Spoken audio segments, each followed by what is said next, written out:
Hello everybody, welcome to this playthrough for Pro and Expert Division in the Holiday Hills tournament. The video is sponsored by Golf Clash and Playdemic, and before we start, don't forget to subscribe to the channel. Also visit golfclashtommy.com for more Golf Clash related content. You can also get the text guides by being a subscriber on Patreon. Link to Patreon is in the video description down below as well. Yes, we're going to play a mix of the Nordic Fjords and the Greenwood Point. You can find the Greenwood Point courses from the second tee on tour number 9, and you will also be able to find the Nordic Fjords from second tee on tour number 10. So you can actually practice all of them before the tournament starts. In this playthrough, you will see recordings with, various type of wins. So it's not going to reflect the win we're going to have in the tournament, because there is no one that knows that until the tournament starts. So therefore there will be a new playthrough, both for Pro, both for Expert, when the tournament starts. So make sure you make whatever comment you might like in the comment section below. Questions, feedback, or just being overly happy, So you will see on the right side of the game screen as well an info box with elevation for the drive, the second shot, the ball that I think is going to be the most valuable ball to play with, combined with the clubs. It doesn't really, it doesn't sometimes reflect what I'm using in the game, but that is because, you have time to analyze, and therefore it could be a different suggestion on the right hand side. So in the end, enjoy and have fun.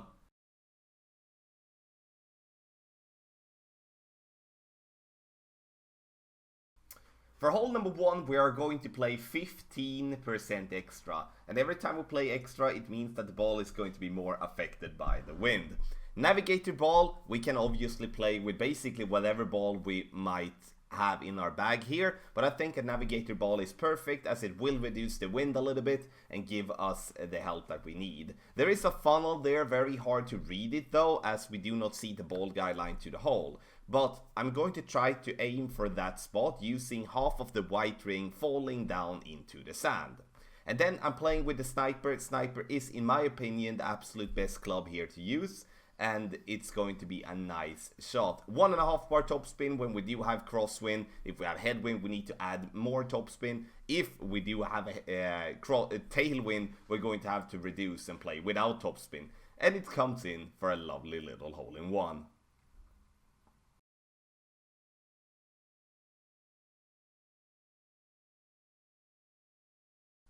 For hole number 2, we only have one way to play, and that is going to be on the left hand side here. You see, we have a very open fairway on the right hand side. Stay away from using that, because you will not get any help from it. It will basically just fool you into getting into a position where your second shot is going to be trouble. Max side spin left always when you play on the left hand side here. Doesn't matter if you have a wind right to left, or a left to right wind, or a tailwind, or a headwind, you're still going to use max left side spin.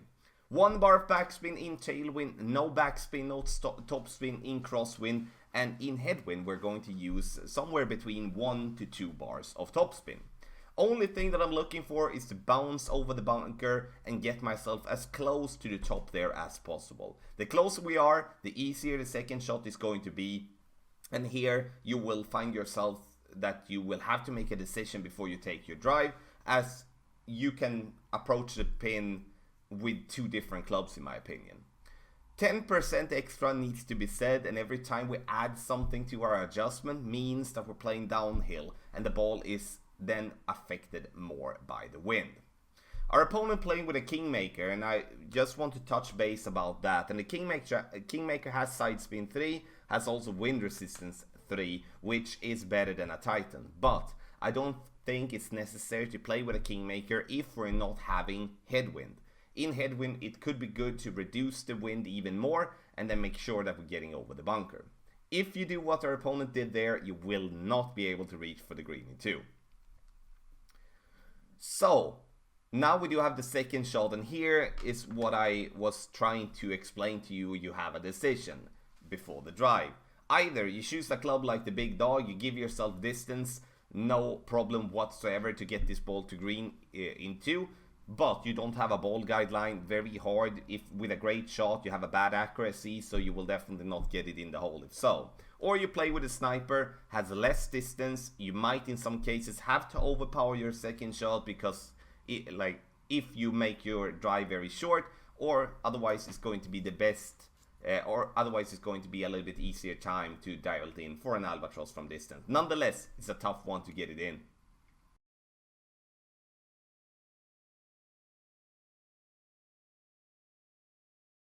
So for hole number 3, we're going to use a 10% over adjustment. And 10% means that the ball then is going to be affected slightly more than normal by the wind. We are going to have the second bounce in the rough, and playing with the quarterback or with the rock will give us the possibility here to use the ball guideline. And that is why I believe these two types of clubs is going to be the best ones to use. 4 bars of topspin in crosswind. If we do have a tailwind, we're going to play with 3 bars of topspin. In a headwind, we're going to use as much topspin as possible. There might even be so that if you play with a headwind, you might even have to change club to a club that has at least 5 or 6 bars topspin, so you can compensate for the compressed ball guideline in headwind. In tailwind, you need to pay attention to the extended ball guideline as well, as you're gonna have then a longer first bounce. Should be a fairly easy one to get an eagle on, with a slight opportunity here to actually make a hole-in-one on a par 4.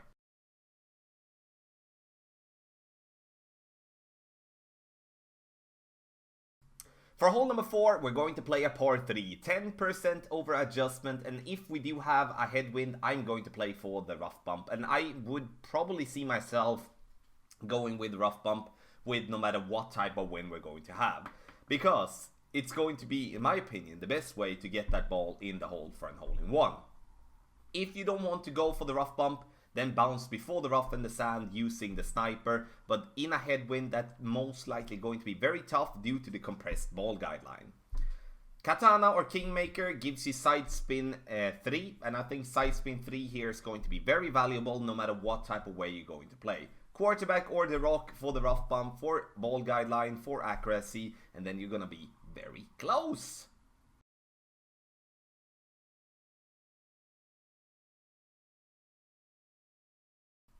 For hole number 5, we're going to have a very quick recording here, but it's basically pretty straightforward. We're gonna use the right hand side in tailwind, max overpower, 1 ball of curl, 10% over adjustment.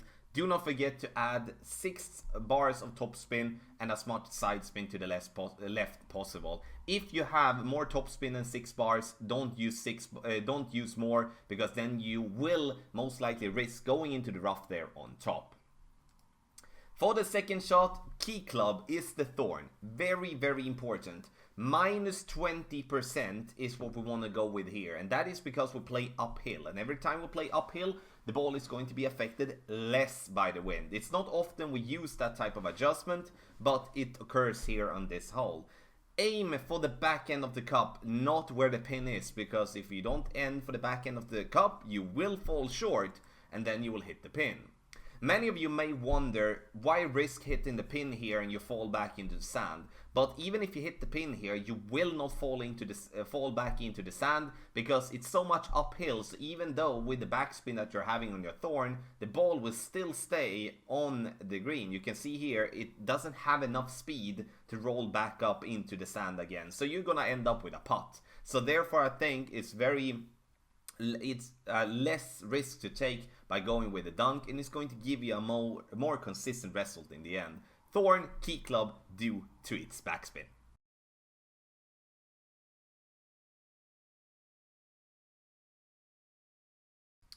For hole number 6, we are going to play with a power 3 side spin 3 ball, which is a Kingmaker. 6 bars topspin and as much side spin to the right possible. With a tailwind, I would take off a little bit of topspin to just make sure that I'm not going to go too far. Because here we don't want to go too far. We will want to land in between the rough and the sand, where, you know, the sand ends, if that makes sense. The reason we do want to end there and not further in front is because we do have trees in our face for the second shot that we do need to take into account. Wind left to right, no curl whatsoever. If we do have a straight tailwind, straight headwind, or a crosswind right to left, we would like to go with some curl, but it's all about what type of wind it's going to have. Then we will have to dial in the curl. 20% extra.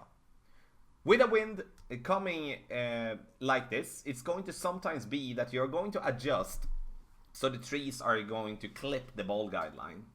And the important part there is to not use any curl left to right, like right curl, because that's going to make the ball clip the tree and then you're gonna fall short and then it's game over.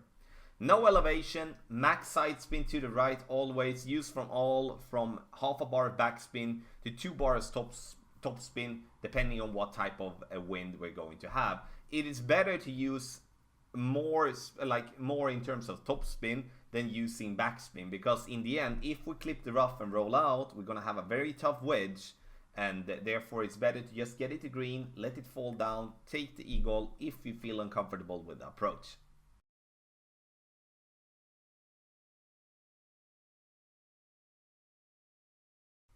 For hole number 2, we are going to over adjust 20%, and this ball is going to be affected more by the wind.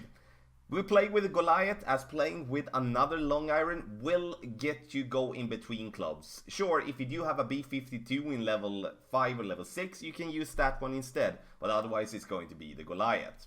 Red ring by the rough line there to the right, max side spin to the right, very important with a side spin 3 ball. 1.5 bar backspin in crosswind. If we're going to have a tailwind, we need to pump that up and go with 2.5, 3 bars. If we do have a headwind, we need to remove and play without any backspin. Don't forget the half a ball of curl with this type of wind, and the curl will obviously change depending on the wind angle.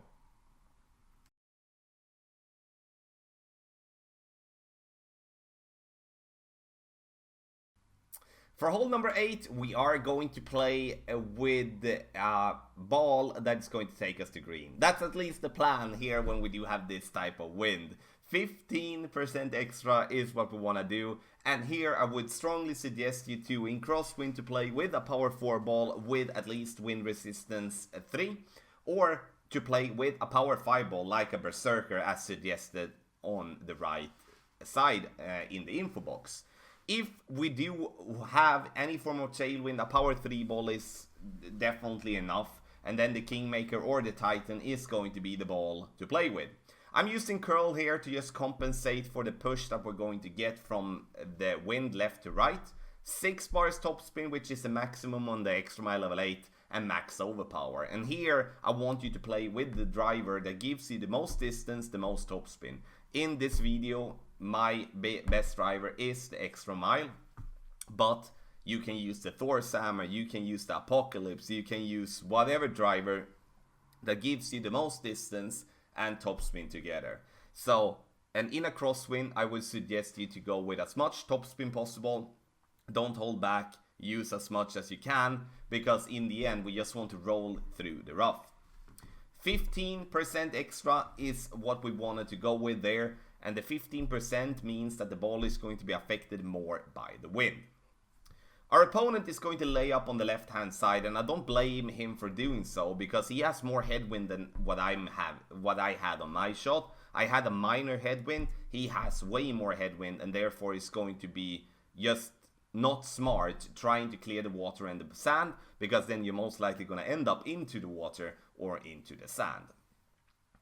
One last thing about this type of approach before we sink this one for an eagle, it's like, I do feel that getting into the rough is going to be better than trying to lay up and go from distance. So if we can, we're definitely going to take a rough iron shot instead of a shot from distance with a short iron or with a long iron. But at the same time, we do have several dead spots in the rough that might get your ball to fall short, while your opponent's ball is going to roll to green. That's just how this shot works. It is inconsistent, and it's nothing we can do about it. We just need to actually have a little luck if we're going to try to go for green. Second approach here, and here we're going to have headwind.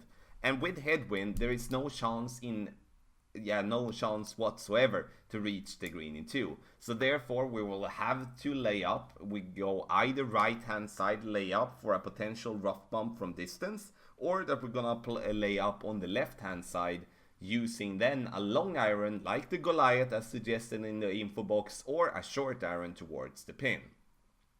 And the drive here can also be done in two ways.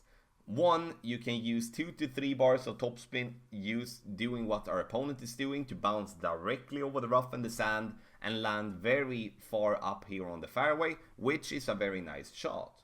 Or you can do what we are going to do here is to use first and foremost a katana ball using max topspin and as much side spin to the right possible, and aim for this ball to have the second bounce in the rough and then roll out. And the reason I do this shot here is because it gets easier to get the ball to stop on the fairway. It's very easy otherwise to bounce directly over and roll into the top rough or top sand, and then you're gonna have a massive problem approaching the pin from distance.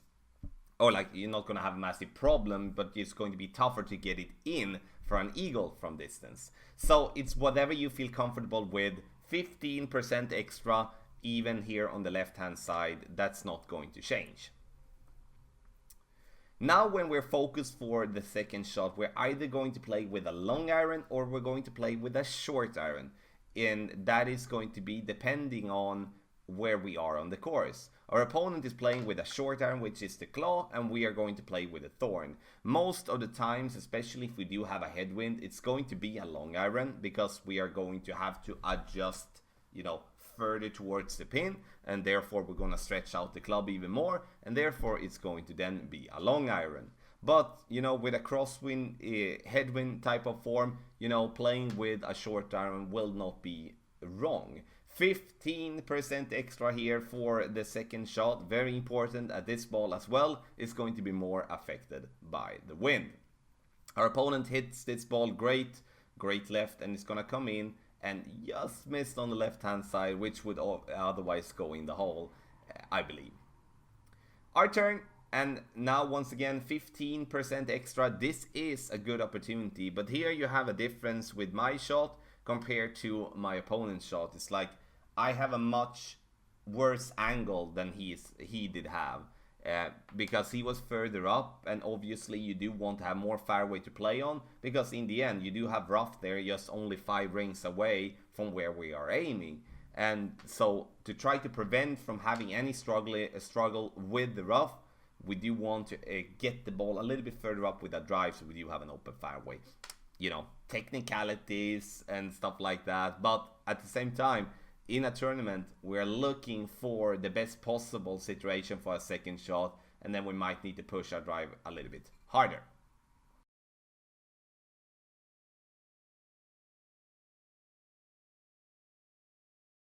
So for hole number 9, we are going to have a little tailwind and crosswind. Max topspin and as much as side spin to the right is my normal approach here, but as we do not have that strong wind coming right to left, then I'm going to only use 3 bars topspin here. Now, when we have adjusted, it is very important that we push up our target into max. That is so important, I cannot stress that enough. Push it up, and then we have to go with overpower.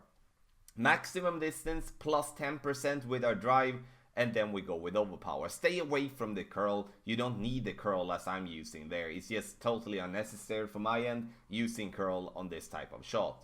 And here you can see that we have so much more space here on this fairway that we could reach even further. So try to get as far as possible, try to use as much overpower as possible, or at least using as much overpower that make you comfortable.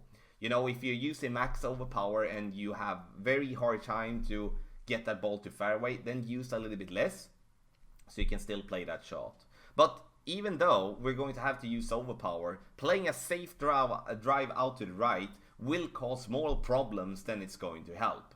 This is going to be an extremely tough situation as our opponent is going to have, and that is also speaking towards us playing on the left hand side. Those of you having an Apocalypse level 5+, those of you having a Thor's Hammer level 5+, do have an advantage over those players playing with an extra mile.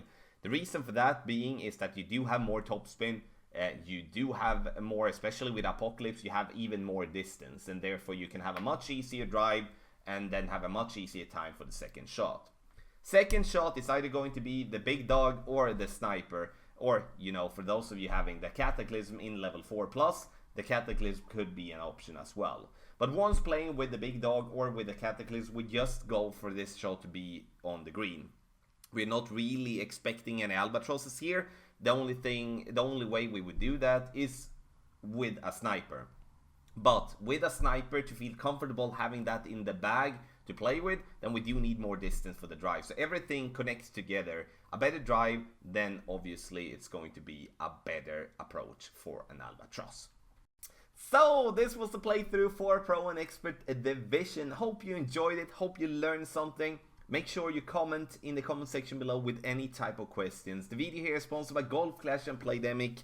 Get the text guides by signing up on patreon.com/golfclashtommy. If you want to get in contact with us, the easiest way to do it is through our website golfclashtommy.com, or send an email to the email address in the video description. Thank you so much everybody, and good luck in the tournament.